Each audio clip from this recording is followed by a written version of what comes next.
नमस्कार, मैं हूं आपके साथ अनंत त्यागी। धाकड़ एक्सक्लूसिव आप देख रहे हैं और धाकड़ एक्सक्लूसिव में सबसे पहले बात आज दिन की सबसे अहम खबर की, कर्नाटक से खबर, जहां हिजाब और भगवा स्कार्फ पर विवाद लगातार बना हुआ। और अपडेट इस वक्त की है कि कर्नाटक में फिलहाल सभी स्कूल कॉलेजेस को, सभी हाई स्कूल्स को 3 दिन के लिए बंद कर दिया गया है। हिजाब मुद्दे पर विवाद लगातार बढ़ता जा रहा है। हाईकोर्ट में कल 2:30 बजे तक सुनवाई स्थगित की गई और कल 2:30 बजे के बाद हाईकोर्ट में कल फिर सुनवाई होगी। कर्नाटक में स्कूल कॉलेज बंद कर दिए गए और 3 दिन तक के लिए ये स्कूल और कॉलेज बंद की गई हैं। हाईकोर्ट की तरफ से जो टिप्पणी की गई वो सबसे ज्यादा अहम। हाईकोर्ट ने कहा कि ऐसी घटनाएं पहले कभी नहीं हुई। उन्हें कहा कि कुछ लोगों को छोड़ करके सभी लोग काफी बेहतर हैं, अच्छे हैं, शांति चाहते हैं, लेकिन किसी भी सूरत में आर्टिकल 19 को हम रद्द नहीं कर सकते। हिजाब विवाद की वजह से कर्नाटक के कई शहरों में लगातार हंगामा हो रहा है। दोनों पक्ष सड़कों पर उतरे हुए हैं। लड़ाई एक जिले से निकल करके कर्नाटक के कई जिलों तक पहुंच चुकी है। लेकिन इसी बीच कर्नाटक हाईकोर्ट ने दायर याचिका पर सुनवाई की। हिजाब विवाद पर कर्नाटक हाईकोर्ट ने क्या कहा, ये एक एक करके आपको बताते हैं। उन्होंने कहा कि हम कानून से चलेंगे और भावनाओं से नहीं चलेंगे। जज की तरफ से ये कमेंट बहुत महत्वपूर्ण, एक बड़ी ग्रेविटी वाला कमेंट। इसके अलावा आपको बताते हैं कि जज ने क्या कहा। उन्होंने कहा कि संविधान ही हमारे लिए भगवत गीता है। जो संविधान कहेगा वही हम करेंगे, किसी की भावनाओं के ऊपर नहीं, बल्कि सिर्फ तथ्यों के आधार पर। उन्होंने कहा कि मैंने संविधान के मुताबिक चलने की शपथ ली है और संविधान इस मामले में जो कहेगा हम वही करेंगे, लेकिन राज्य सरकार की जिम्मेदारी है कि पूरी तरीके से कानून व्यवस्था हर हाल में राज्य में लगातार बनी रहनी चाहिए। उन्होंने कहा कि कुछ लोगों को अगर छोड़ दिया जाए, कि जो लोग हंगामा करते हुए आपको नजर भी आ रहे हैं, और इनके अलावा भी पर्दे के पीछे बड़ी तादाद है ऐसी लोगों की। उन्होंने कहा कि कुछ लोगों को छोड़कर सभी लोग काफी अच्छे हैं और उन लोगों को शांति से जीवन जीने का पूरी तरीके से अधिकार है। लेकिन इसी बीच छात्राओं की जो वकील हैं उनकी तरफ से क्या कहा, यह सुनवाते हैं आपको। ये आप देखिए क्या क्या उन्होंने कहा। जो छात्राओं के वकील हैं उनकी तरफ से क्या क्या कहा गया। उनका कहा गया कि हिजाब पहनना मुस्लिम परंपरा का एक महत्वपूर्ण हिस्सा है, इसलिए जो छात्राएं हैं जो मुस्लिम धर्म से संपर्क रखती हैं, संबंध रखती हैं, उनके हिजाब पहनने पर पाबंदी ना लगाई जाए, उनको हिजाब पहनने की आजादी होना चाहिए। उन्होंने कहा कि बैन करना कर्नाटक शिक्षा के अधिकारों के खिलाफ है।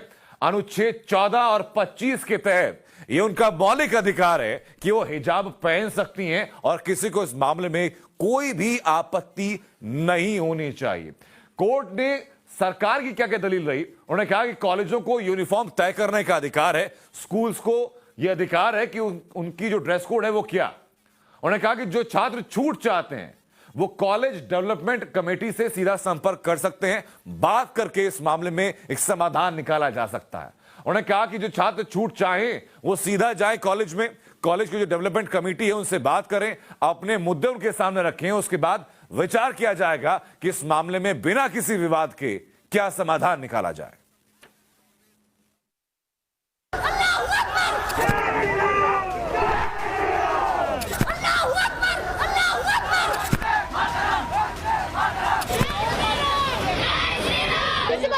Get out of the class. Leave the place right now. We have the right to wear our hijab. We have the right to do our education. We need our education. जिद होनी चाहिए पढ़ाई लिखाई में होड़ की, जिद होनी चाहिए उज्जवल भविष्य बनाने की, जिद होनी चाहिए कंपटीशन में एक दूसरे से आगे निकलने की। तो जिद क्या है, देखकर सिर पीट लेंगे, लेकिन तस्वीर जो है वो आपके सामने है। सवाल उठ रहा है कि पढ़ाई की उम्र में धर्म के नाम पर लड़ाई क्यों? शिक्षा, स्वास्थ्य, बोलना, अपनी पसंद का खाना, अपनी पसंद का पहनना, ये सब आजादी हो सकती है, लेकिन हिजाब, भगवा स्कार्फ पहनकर जाने की जिद क्लासरूम में कैसे आजादी होगी? और अगर भगवा स्कार्फ की परमिशन होगी तो हिजाब को कैसे रोकेंगे, और हिजाब को परमिशन देंगे तो भगवा स्कार्फ को कैसे रोकेंगे? ये तस्वीर है कर्नाटक के मांड्या की, लेकिन यकीन मानिए मामला अब मांड्या का नहीं रहा, पूरे देश में इस पर चर्चा हो रही है। दिल्ली में प्रोटेस्ट हो रहा है, गांव-गांव, शहर-शहर में बात हो रही है। लड़ाई हिजाब वर्सेस भगवा की हो गई है, दोनों पक्ष आमने सामने हैं। हिजाब के पक्ष और खिलाफ प्रदर्शन कर रहे प्रदर्शनकारियों में ज्यादातर छात्र छात्राएं हैं, तो सवाल उठ रहा है कि कौन कर रहा है इन छात्र छात्रों के भविष्य के साथ खिलवाड़? कौन है प्रदर्शन के पीछे का मास्टरमाइंड? धर्म के नाम पर धार्मिक प्रतीकों का इस्तेमाल कर ये लड़ाई उस देश में हो रही है जहां बेरोजगारी सबसे बड़ा मुद्दा होना चाहिए। जानबूझकर इसको बढ़ावा दिया जा रहा है, क्योंकि आज हमारे मुल्क में अक़लियतों के लिए कोई जगह नहीं है, ना ही उन्हें तहफ़्फ़ुज़ है। आज जहाँ पे बेटी बचाओ बेटी पढ़ाओ कहते हैं, वहाँ एक भी बेटी महफूज नहीं है। हर बेटी की जिंदगी खतरे में है। जिद है कि स्कूल हिजाब पहनकर ही आएंगे, चाहे इस बात की कानून इजाजत दे या न दे।